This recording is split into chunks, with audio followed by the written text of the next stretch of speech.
1 month of release of the game Call of Duty Black Ops, it had been played for 68,000 years worldwide, right?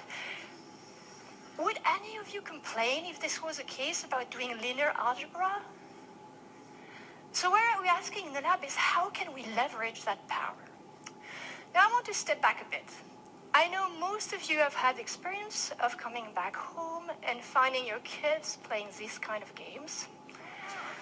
The name of the game is to get after your enemy, zombie, bad guys before they get to you, right? And I'm almost sure most of you have thought, oh, come on, can't you do something more intelligent than shooting at zombies? I'd like you to put this kind of knee-jerk reaction in the context of what you would have thought if you had found your girl playing Sudoku or your boy reading Shakespeare, right? 155 million Americans regularly play video games. 42% of Americans play for at least 3 hours per week. 4 out of 5 American households contain a device to play video games, according to Colin Campbell in April of 2015. However, frequent gamers say they play around 6.5 hours per week, with others online, and 5.5 hours playing with others in person. That is 11.5 hours per week. Campbell also mentioned that average game player today is 35 years of age. Video games take up so much of our time. Think about the things that we could accomplish if we use that time towards something else.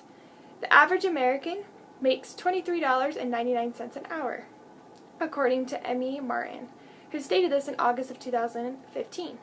If you put this in working terms, playing video games for 3 hours per week, you would be making $71.97, $287.88 per month, and $3,454.56 per year. Unfortunately, I know people who play well over 3 hours per week. In fact, I know some people that play 3 hours per day. Video games are consuming lives. They can cause you to become isolated, aggressive, and to perform poorly in academics. We need to put down the paddle and limit our time playing video games, as well as what games we choose to participate in. When playing video games, it is usually you, the paddle, and your TV. You are either talking to yourself aloud or in your head.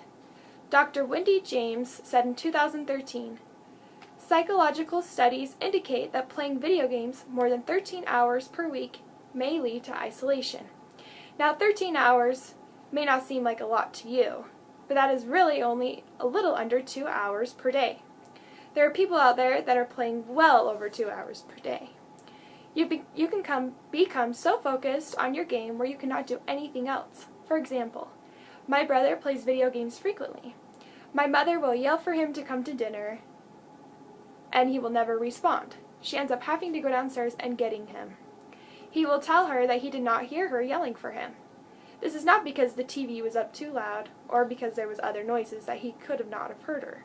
It's because he was only focused on his game. He has also said that he has noticed since playing video games more frequently, he does not go out with his friends like he used to. And even when he does go out with his friends, they usually end up playing video games. Playing video games so often can cause you to become isolated and will cause you to choose to be alone rather than out with friends or family. Nowadays, video games have become so real. The technology we now have can make a video game appear as if it is real life. The graphics look more like a movie rather than pretend characters. With this, violent video games appear as though you are really hurting or killing someone. Dr. Ferguson, a clinical psychologist, said, "Statistically, it actually would be more unusual if a youth, delinquent, or shooter did not play violent video games, given that the majority of the youth and young men play such games at least occasionally." I'm not saying that because you play Call of Duty you're going to murder someone. I really believe, though, that it is based on your personality. Some people are more vulnerable than others. Some people let video games action corrupt their minds. On these violent games, they see where and how they kill them, and then they try to run away from the cops.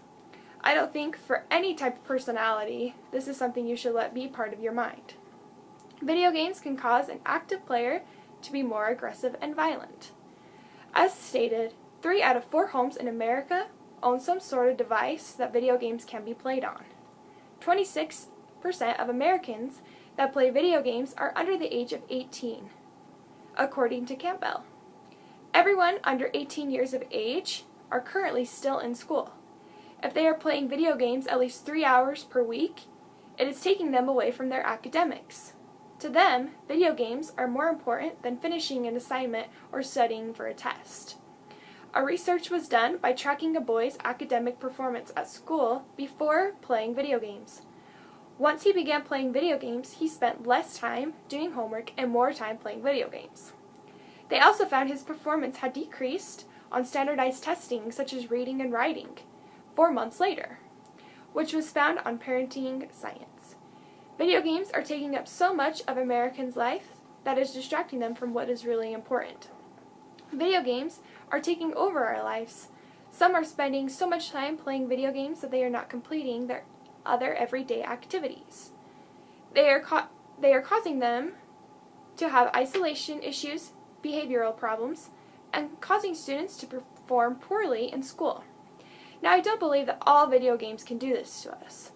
I believe that if we are particular with what we are playing and how often we are playing them, they could actually be good for us. We need to find the fine line, though. I challenge all of you who are currently playing video games to try and cut out your gaming time. Keep things that are more important above video games in your life.